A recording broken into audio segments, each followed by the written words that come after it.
को तो देखो इनकी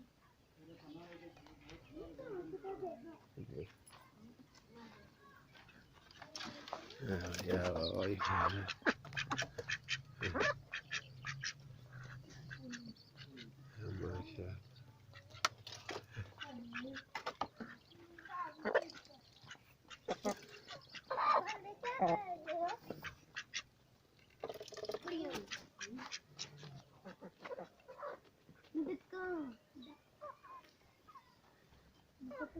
देखो डॉक्टर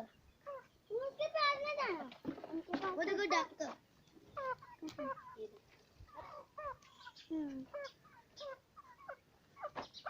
सूजा पकड़ना सूजा वैसे यहाँ पे नहीं है मुझे बताइए कहाँ गई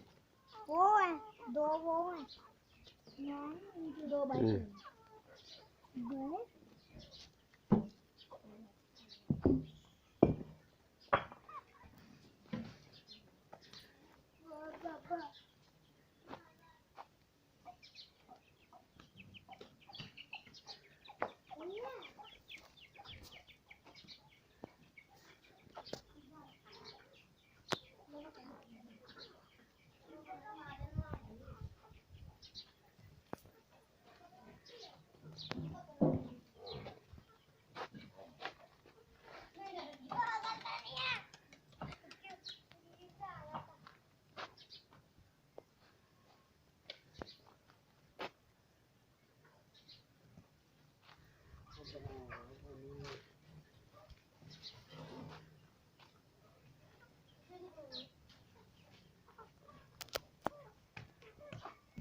जानो पकड़ लो हाय हाय पैसे नहीं जाना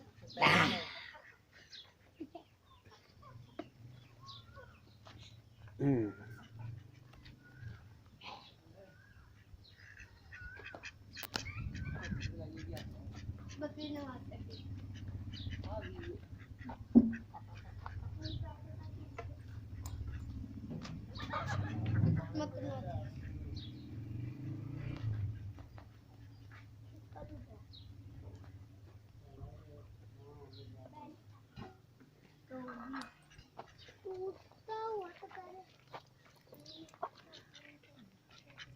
दूध देती है ये